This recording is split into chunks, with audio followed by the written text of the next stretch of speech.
Hello everybody, Sunday Adelaja here from Kyiv, Ukraine. Today I'm dressed like a Yoruba, or I hope I do, and I hope to speak, I want to speak to the Yoruba nation today. I've been observing and studying all the happenings back in my home country of Nigeria, especially in regards to the herdsmen, assaults and invasion and tragedy that is happening in our country. But everything has intensified with the introduction of this Ruga program by the federal government. But the response of my people has really broken my heart, because the Yoruba people have always been known to be thinking people, to be intelligent people. We are regarded as the most educated section of the country, and we should know better. So when I hear and I listen to all the interviews and the speeches that are coming from the leaders of the Yoruba nation, people who are good enough to be my father, my grandfathers, and especially with the tragedy of the death of the daughter of one of their Afenifere leaders, which is a sad thing.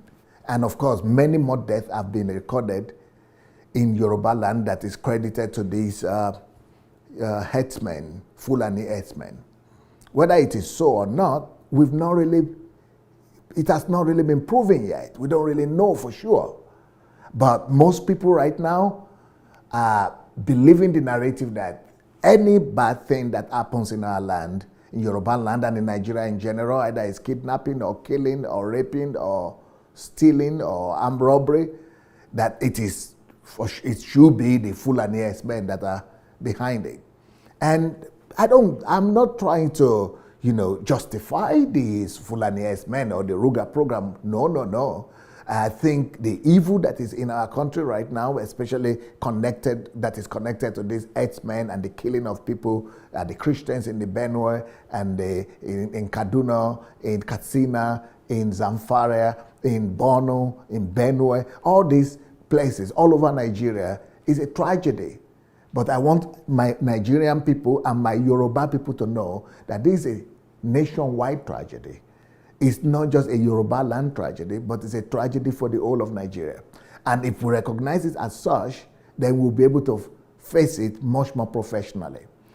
But the things I'm observing in the media is more like the response that is coming from sentiments. We are using sentiment more than we are using our mind. And that is my concern. Especially when you listen to some leaders of the Yoruba people, they are beating the war drums. And that's why I'm coming out today to shout that those Yoruba leaders that are screaming and that are beating the war drums. I read some reports when Yoruba people say we will raise an army, a 1 million people army, 1 million man strong army, to fight who? Who do you want to fight? We've had that kind of rhetorics before. You remember Odumegu Ojukwu? Well, Ojukwu said things like that he was going to win, he was going to do, and we know what happened. Almost or more than 2 million people died as a result of that kind of decision. Don't let us be in a hurry. Don't let us be sentimental. Don't let us just study this thing and discuss with the whole country and with the government and with the Hausas and with the Fulanis. Let us sit at the table and talk. When we are talking about wars, nobody really wins at the end of the day in a war, because the price of war is the blood of your people and the death of your sons, daughters, wives, and parents at the end of the day. You see, people who are beating the war drums, they think they are going to win. And it is pride that makes people to behave like that. The only solution to any conflict in this world is never war. And the history of the world has taught us that. the history of the First World War, Second World War, and all the history of wars in general all over the world have taught us that no, war is never a means of dialogue. And war is never a way to get what you need. So what do we need as a Yoruba people? We need that the herdsmen and the Fulani people don't kill our people. They don't invade our land. We need that they will not come and rape our children and kidnap our elite. So what do we need to do for that? We need to talk. You see, every war starts because of the rejection of dialogue, conversation. When people refuse to dialogue and to sit at the table to talk, that is when war comes. War is a refusal of dialogue and conversation. But you know what?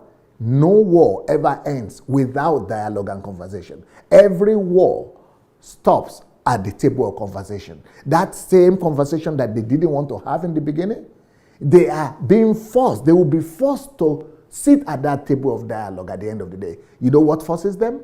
The loss of the lives of themselves, of their men, of their women, of their daughters, of their sons. And when they have poured and the bloodshed has spilled across the land and they cannot contain it anymore, they themselves now come to a place of compromise and a place of dialogue. We don't want to make that kind of mistake. We don't want to learn. We want to learn from from history. We don't want to repeat history. So people like that I've been listening to, who have been beating these war drums, I want to appeal to you all today. People like the Mr.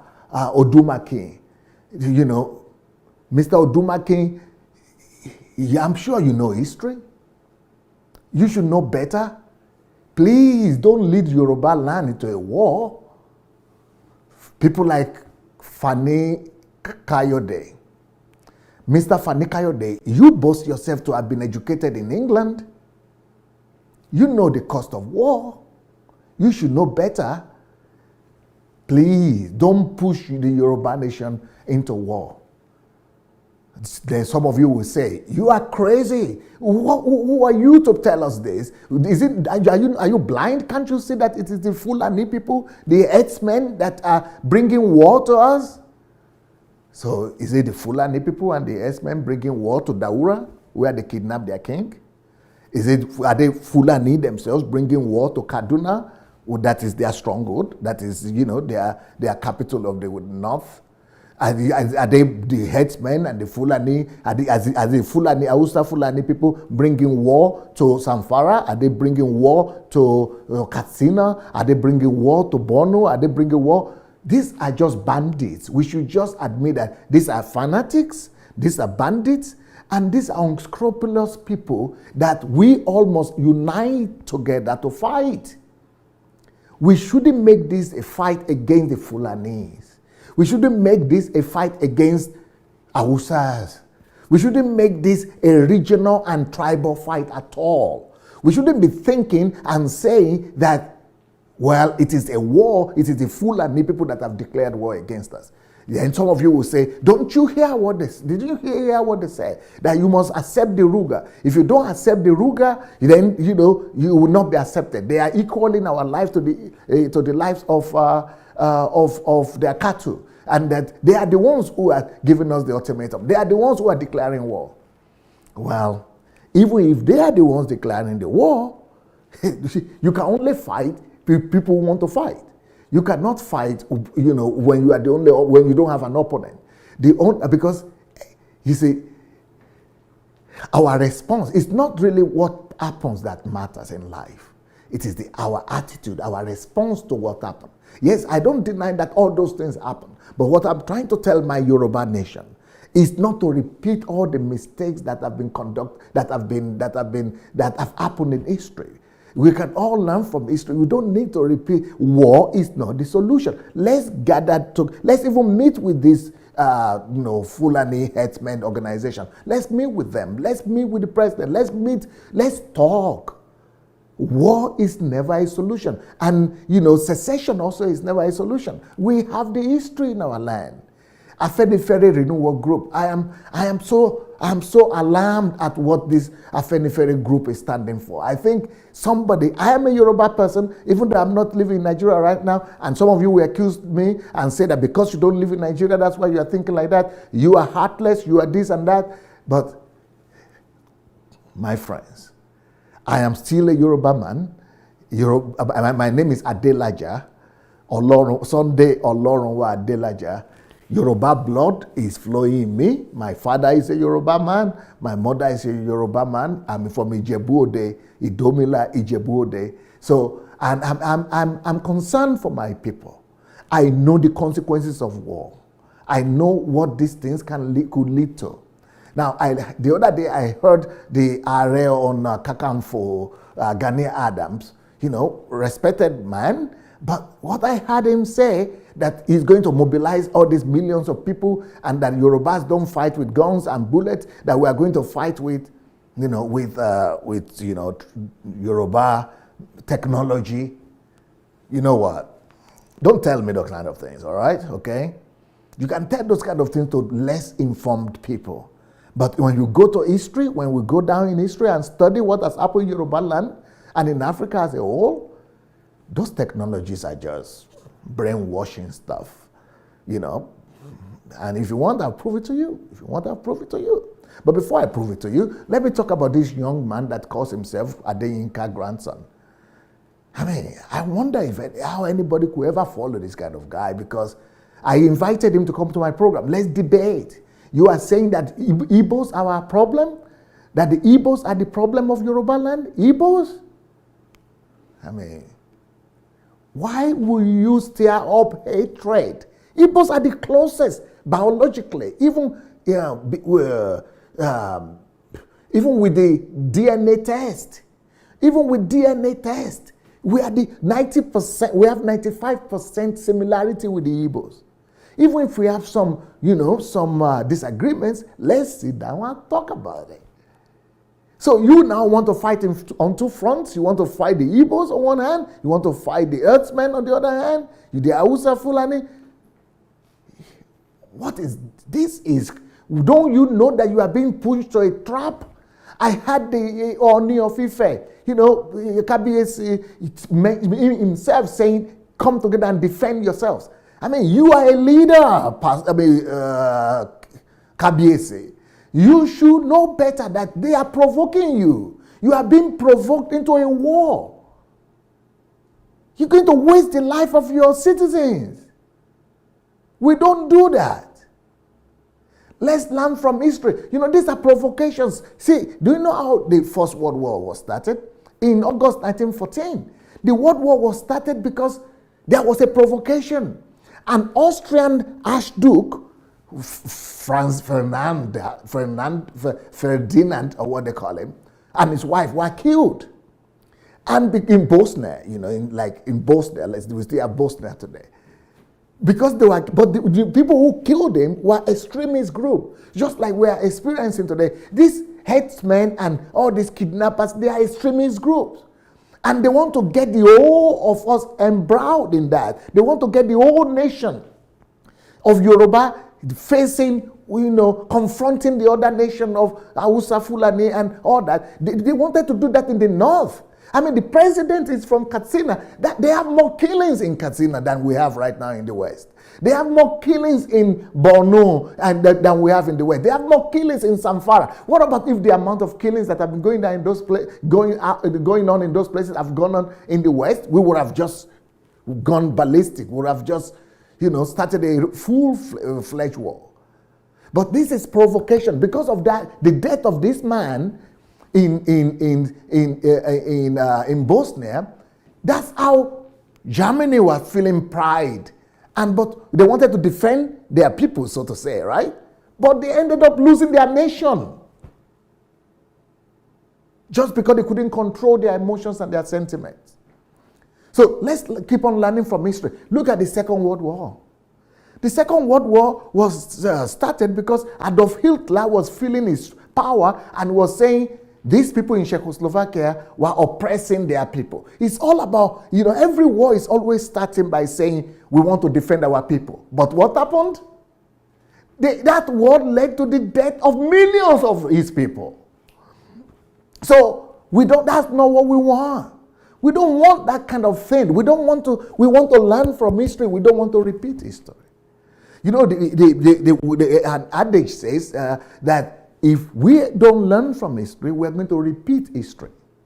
So we don't want to repeat history. Let us learn from history rather than repeating history. Let's come even to Africa here. If you go to Rwanda, I'm sure I've been to Rwanda. I've seen the museum, and I've learned. I heard the story firsthand from them. I studied it. I read books. I watched movies. And you see, it all started like this. When the one group is thinking that the other group is discriminating against them, they are asserting superiority over them. The Hutus started this campaign and said that, oh, these Hutsi and Tutsis are the people who are ruling us. They want to take us for granted. They want to rule over us, and we are better than that. No, we will not permit them to oppress our people, our women, to take advantage of us. And that started a propaganda. It started, the kind of propaganda that is going on right now in Nigeria, that these Tutsis are bad, they want to conquer our land, they want to rule over us, they want to oppress us, just like what we are hearing right now. We will not allow it to happen. We are going to, fight for ourselves. We are going to fight for our land. We are going to defend our land. It sounds patriotic, and it sounds right. But you know what that led to? In 1 month, they always wiped out the whole country. And of course, there was provocation too. There was a reason for it. There was a trigger. There is always a trigger. Just like now, they killed the daughter of one of our leaders. In that case, in Rwanda, they killed the president of the country. The president of these people who have been complaining all along, he was killed. So they say, oh, yes, it is the Tutsis that killed him. So as a result, what do you think? Genocide. They almost wiped out their own country. Is that what you want in Nigeria? Don't say you are never warned. Because some of you people who are talking these things, and these names that I just mentioned today, you are the elite of Yoruba land. And when war breaks down, God forbid, if war breaks down, you are all going to send your children to England or America. You are not going to be there fighting. Your children will not be there fighting. They are going to be abroad somewhere. But the people in the the ordinary Yoruba people who've never seen passport, international passport or visa, they are the ones going to be sacrificing their own children. Let's even go back to Nigeria. Couldn't you learn? Can't we all learn from the Biafra-Nigerian war? I mean, the same thing our brothers, the Igbos, thought that they were going to be able to defend themselves, because war is never the way out. It's always negotiation, you see. And we had 2 million Nigerians perish in that war. Okay, let's leave that alone. Let's even come back. Let me now come back to address the situation with Are Onakakanfo. Are Onakakanfo is saying, even with a broomstick, we could, the Yorubas can fight a war, cut off the enemy's head, chase them away from the land. Wow.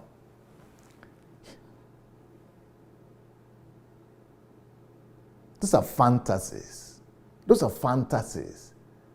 Witchcraft never saved us.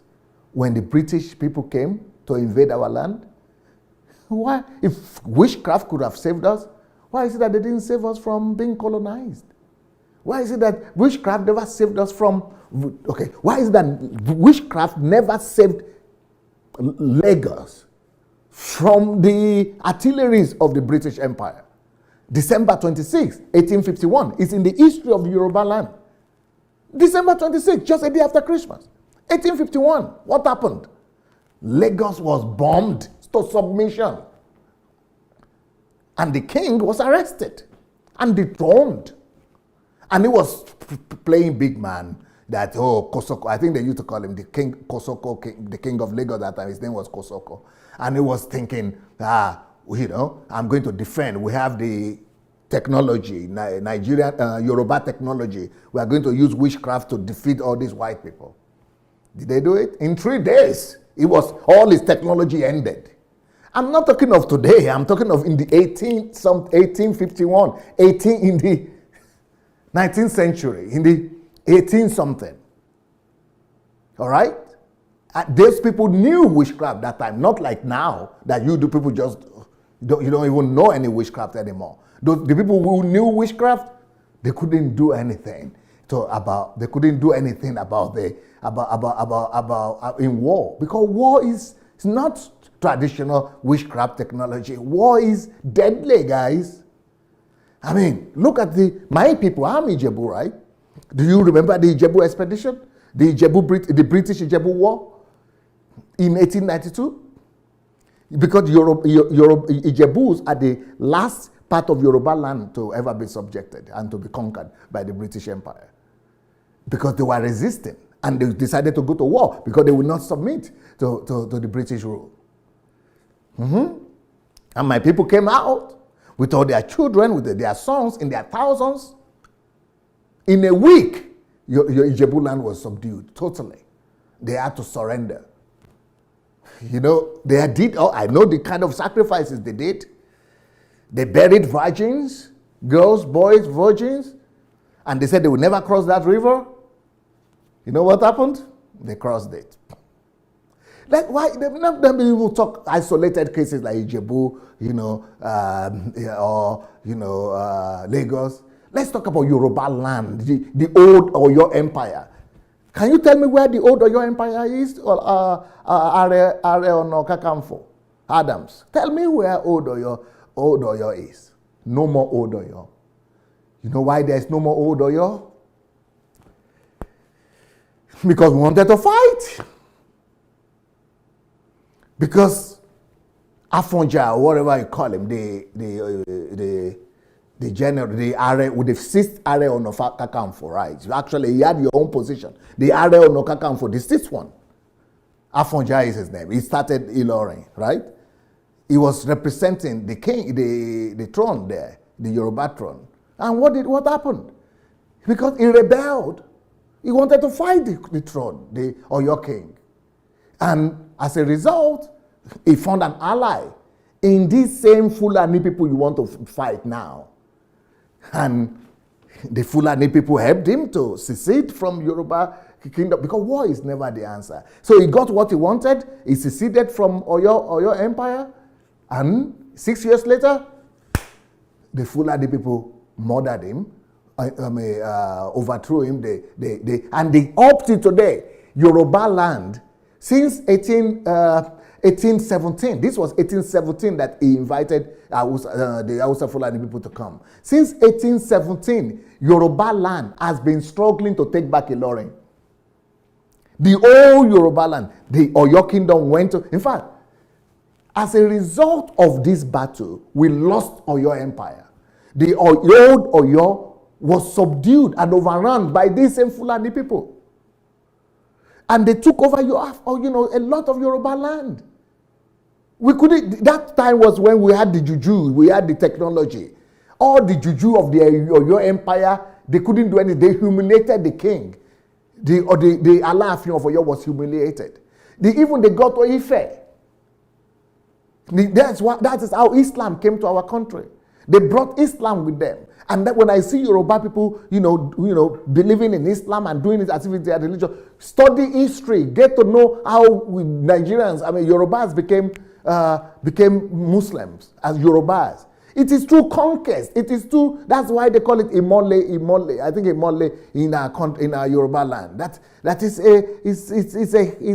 a faith that came through war by force. Because those people, they made the king of Oyo to accept Islam. Then Ife. Then all the other something. No, we talk about Oshogbo War. The Yorubas brag themselves about the Oshogbo War. But you must remember that Oshogbo War, we were able to win it only thanks to the fact that, we had engaged in trade with the Western world. And they had started bringing in weapons to us, guns. Because we were having some, locally made guns that were not effective. Even though the Oyo Empire had 100,000 horsemen, 100,000 army, But they still fell. The empire still fell to Fulani jihadists.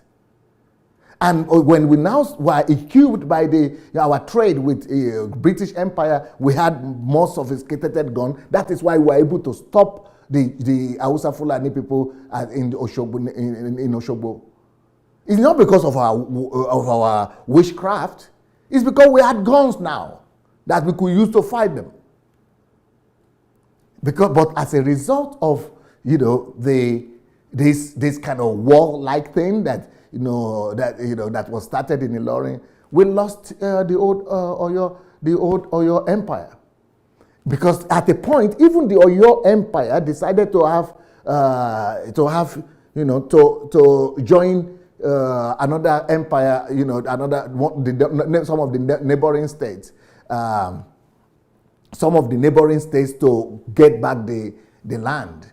But we still couldn't get it because Hausa Fulani, they still defeated our people. So, look, let's forget about war. Let's forget about this power talk. Let's forget about this war drums and war cry that we are engaging right now. Because if we say they are overrunning our land, they are invading our land, they are attacking us, what will you say about the state of the president? Katsina State also is under the same attack. Zamfara State is under the same attack. Should they all go to war? Daura, the place where the president grew up and his homeland, native land, is under attack. It's the old Nigeria that is under attack. Kaduna is under attack. Benue is under attack. Borno is under attack from these herdsmen and the fundamentalists. We should just look at them as bandits, all of them, because when they are destroying Zamfara and the Middle Belt and Kaduna and Benue and Borno, what do we say? We say, oh, they are bandits. But when they come to the West, we say they are Fulani herdsmen, and we want to make the Fulani people. But this is an international problem with this herdsmen. You see, the same thing is going on in Mali. You go and study, go and see what is going on in other countries. You see that they have the same struggle in Mali. They have the same struggle in Niger. They have the same struggle in Cameroon. They have the same struggle in Ghana. And these people are coping. They are resolving the issue one way or the other. Why can't we do the same? Finally, before I go, let me tell all these Nigerians, all these Yoruba people that are beating the war drums. Please, remember this. All wars start because people don't want to talk. They don't want to sit at the table of discussion. But all wars end only at that same table of discussion, after the price of innocent blood have been shed in both sides. So you say, okay, you are talking too much. What is your solution? My solution is simple. My solution is in talks and discussion. Let's talk with the federal government. Let's talk with the herdsmen organization in Nigeria. Let's talk with the Fulani, Hausa Fulani people. Let's talk with all the people we have disagreements with.